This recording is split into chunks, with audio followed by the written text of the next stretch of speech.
I loved Wonka. As a singular experience, it has everything you could want in a movie. There's fun, there's jokes, there's banger musical numbers, there's beautiful cinematography, there's heartfelt moments, there's authentic autistic representation. You never had chocolate? No. What? You've never had chocolate? Still no. And there's drug cartels fueling police corruption fronted by a cult of addicts. No, wait, is that... Nope, yep, that actually happened. But as a prequel to Willy Wonka and the Chocolate Factory, it should be lauded as a textbook example of how to do one well. References are few and far between, and when they do happen, they serve a purpose in the story instead of stopping the plot to make them. Willy dropping his last sovereign into the storm drain isn't just foreshadowing Charlie eventually getting money, it's a funny capper to the opening number and sets up Willy's situation for the rest of the movie. However, one of my favorite ways Wonka handles these references is through the act of recontextualization, adding new meaning to things that appeared in the original movie. This, in my opinion, is what separates a good prequel from a great one. It's one thing to not overstuff your movie with references to earn brownie points with your audience. It's another to make something that appeared in the original story mean more in a satisfying way, thanks to newly added information. And my favorite example of this is right here. Read the small print. What?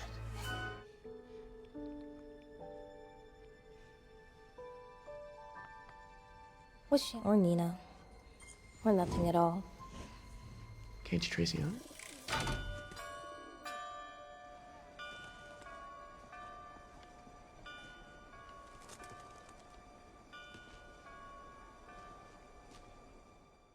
It's the beginning notes to pure imagination. These moments are brilliant, all because of those three notes. And to explain why, we're going to need to take a detour and start from the beginning. We need to analyze the original intent behind pure imagination, what it was meant to do in the story, and what it revealed about Willy Wonka as a character. While many people may remember the song as a pretty introduction to the world of his factory, upon closer inspection, it's pretty revealing about where Willy is psychologically in that movie, which, of course, will inform its placement in the prequel. I've seen some complaints online that the prequel betrays Willy Wonka's character, and that he's too kind and forgiving compared to Gene Wilder's more dry and cynical take on the character. I think this complaint ultimately comes from the fact that Gene Wilder and Timothée Chalamet's interpretations of the character are on two different ends of a person's life. Where Timothy's Wonka is lively, Gene's is tired. Timothy is optimistic, Gene is jaded. Timothy is insane, and Gene is slightly more insane. The explanation of this character shift is implied. After years spent alone in his factory with only Oompa Loompas for company and so many attempts of theft by other chocolate companies, the entire process has worn him down. Like any YouTuber forced to put in many hours for their work only to be confronted by unjustified hate comments, it's left him hardened and cynical to outsiders. He's bored, burned out, but he still has to put on a show. And so we get to pure imagination. When the children and their families first see inside Wonka's garden, they are floored by it. It's beautiful and colorful and unlike anything they've seen before. They all run around trying anything and everything with excitement and glee. Even the adults are having fun. Meanwhile, Willy is just strolling along. He's keeping his distance from everyone, singing by himself while leaning on pillars, absent-mindedly poking at the trees to help the kids with their candy. The lyrics subtly convey the sense of distance, emphasizing what you'll see, where you'll be, and what you want. He's more concerned about what other people think. He's not thinking about himself. He even ends the song alone, sitting on the ground with his edible teacup. And when the lyrics turn to himself, they paint a very melancholic picture of Willy's worldview. There's no life he knows that can compare, but he's hesitant about whether or not he sees himself as fully autonomous in that life. Living there, you'll be free if you truly wish to be. That's a mad-sized if, because to allow if allows room for doubt. Willy isn't as confident in the world he's created anymore. It doesn't bring him the same joy that he felt in his youth. He may be singing of a magical world, but it lost its sparkle to him long ago. Through one song, we already have Willy Wonka's primary character struggle in this movie, a lonely man in a world meant to please others. To bring up one of my favorite quotes from Doctor Who, "That's the problem. You make all the space and time in your backyard, and what do you have? A backyard." the song is not just an invitation into his world, but is also a lament of Willy's loneliness inside that world. So, with our added context, let's return to the prequel. Now that we know Pure Imagination's original meaning, let's analyze its appearances in the prequel. There are 4 times throughout the movie that it appears in the score. The first thing we can latch onto is that it plays whenever Willy and Noodle are interacting. But it doesn't play every time they're together. There's a specific condition that needs to be met to allow Pure Imagination to play. They're helping each other out. Noodle is trying to warn Willy about the contract. Willy is brightening her spirits by having her try chocolate for the first time, and is promising to save her from the wash house. So we have a recipe here. Willy Wonka and Noodle put them in a situation forcing them to help each other out, and that creates pure imagination, right? Well, technically yes, that is what happens, but why? Why does putting these 2 characters in this specific situation result in the use of this song? What do each of them give to or bring out in the other? For Noodle, well, she literally tells us in her and Willy's duet for a moment. He turns night to day. He's the one good thing that's ever happened to me. For a moment, I kinda forgot to be sad. In a world of cynical, backstabbing liars, Willy Wonka is the odd man out. He is unflinchingly hopeful, endlessly optimistic that things will turn out okay, even when they don't. He's the unstoppable force, meaning the immovable object that is Noodle's jaded worldview. The greedy beat the needy every time, Mr. Wonka. Guess it's just the way of the world. Oh, come on, Noodle. That's just your orphan syndrome talking. Willy, by simply existing, challenges her by daring to suggest another alternative, one where kindness actually does help those in need, and at the same time encourages her to do the same. Then I realized it was just a stupid dream. Something stupid about that. Why don't they fly away? I don't know. Perhaps they haven't thought of it. You're kidding. No, I'm serious. That's the thing about flamingos. They need someone to show them the way. We'll all be free as flamingos! The greedy beat the needy, Willy. It's just the way of the world. You're right, Noodle. I guess that's why there's one other thing to do. What's that? Change the world. You have to remember that Noodle is still just a kid, which, by the way, is really sad. No child should ever have to be this hardened and cynical about the world, especially at her age, but she's had to be to protect herself in an abusive household. Willy Wonka reintroduces her to the optimism and positivity she used to have, inspiring her to keep going. He keeps his promise to help her find her mom, thus keeping the little girl who first dreamed of that idea alive. That's what Willy is to Noodle. But what about the inverse? What is Noodle to Willy? Because we don't have anything from Willy directly. We don't get any songs or dialogue where Willy talks to himself or anyone else about Noodle and what she means to him. But if we take a step back and look at the story from his point of view in an emotional sense, she actually gives him a whole lot, and it can be summed up in one word: connection. See, Willy Wonka didn't become lonely over years of isolation. Willy always was a lonely character. He doesn't have any family, a dead mom, deadbeat dad, no mention of aunts, uncles, grandparents, or cousins.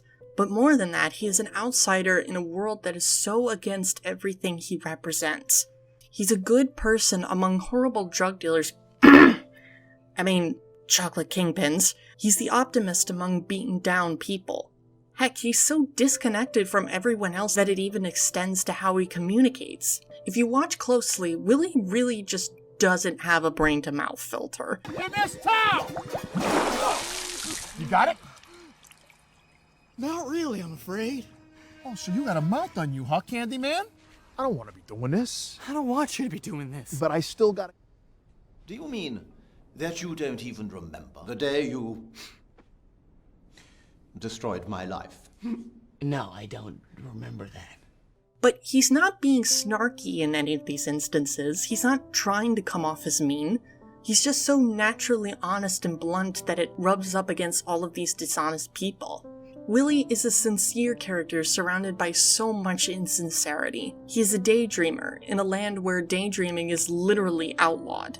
But then he finds Noodle, someone who, despite not having it in her to dream, does have it in her to be a good person. She tries to protect him from getting roped into slavery, but more importantly, she helps him escape. Why? That's why I'm here, Noodle. So I can feel the same way I did back then. Eating chocolate with her. Noodle realizes that her and Willy's goals are similar. Both of them are motivated by their connection to their parents. But more than that, she sees a human being. She sees past his eccentricities, his supposed weirdness, and gets to the person underneath. That kind of empathy is invaluable to Willy, because it means having someone he can actually talk to, not someone he has to perform in front of like a magician or a salesman. That is what she gives to Willy, an emotional connection outside of his mom. But it's not just friendship she gives him multiple ways to relate to the world around him. A prime example of this is in her teaching him to read. Willy prioritized his dreams so much to the point that it made him vulnerable to bad faith actors. I focus my studies almost exclusively on chocolate. I see. For everything else, I've relied on the kindness of strangers. Noodle teaches him to read as a form of self-reliance, which does come back around to help her as well. However, what makes this so important is that it allows Willy to finally be able to read his mom's last message. If he hadn't learned, he wouldn't have gotten that message regardless if he ever opened it or not. He had focused so much on making his dream come true that he completely forgot to focus on himself. This is also covered in a way that I didn't notice until my fourth viewing. Noodle can take his perspective outside of himself. When it seems like he's going off the deep end, Noodle is able to provide him with a dose of pragmatism. And let's face it, we're gonna drown in chocolate. Then it's gonna be Wonka chocolate. We're not gonna drown, Willy. Look, there's a light. We'll let the chocolate lift us up. We'll bang on the glass. Pray somebody hears us. That's a much better idea. Noodle didn't just give him a friend, she made him and his only other relationship in his life better by just being a good person. That's what Noodle gave him. Connection to the world. By the end of the movie, Willy is finally able to share his dreams, his world, with another person. And that's thanks to her. They made each other better, made their lives easier, and most important of all, made each other human. And that out of context is what makes the song's inclusion in the prequel so vital. We can now look forward to the next chapter in the story and understand why Willy Wonka went from this to this. He lost Noodle. There's a small detail in Willy Wonka and the Chocolate Factory, one that I never really thought about until starting research for this video. These halved objects that are scattered throughout Willy's office. In the context of the first movie, one could argue they're meant to symbolize Willy's emotional state. With how tired, stagnant, and bored he is, he may feel like half of him is missing. The prequel confirms that this was indeed true, that half of him was missing. The part connected to humanity. We aren't given any idea as to how Willy and Noodle got separated permanently. Maybe she somehow died, maybe he left her alone to live a normal life. Maybe he got too caught up in running his factory to have time. The point is, Willy and Noodle said goodbye for good at some point in between stories. And that loss left Willy feeling completely alone. Isolated in his factory, having to withstand corporate sabotage, and no longer driven by the fantasy of his mother being there with him. Until Charlie. I can't go on forever, and I don't really want to try. So who can I trust to run the factory when I leave and take care of the Oompa Loompas for me? Not a grown-up. A grown-up would want to do everything his own way, not mine. That's why I decided a long time ago that I had to find a child. A very honest, loving child to whom I can tell all my most precious candy-making secrets. Charlie is a narrative echo to Noodle, a poor child raised with very few options who had every reason to give up and surrender to cynicism, yet when the time came, still had the virtue to do what was right. Willie sent out the golden tickets to find someone worthy of carrying on his legacy, someone he would trust with his greatest secrets, someone who would make him feel less alone. And when he finally did, after taking him and his grandfather into the air after so many years of being locked away, what is the song we hear? Pure Imagination. This movie stands out from many other prequels, not just in that it manages to avoid the usual pitfalls. It manages to both recontextualize and deepen aspects of the original story in subtle ways. I know Willy Wonka as a character better than I did before. His relationship with Charlie is much more poignant, and the song is now elevated from being a poem about loneliness to a beautiful encapsulation of the friendship between an orphan and a chocolate maker, thus making that loneliness all the more resonant.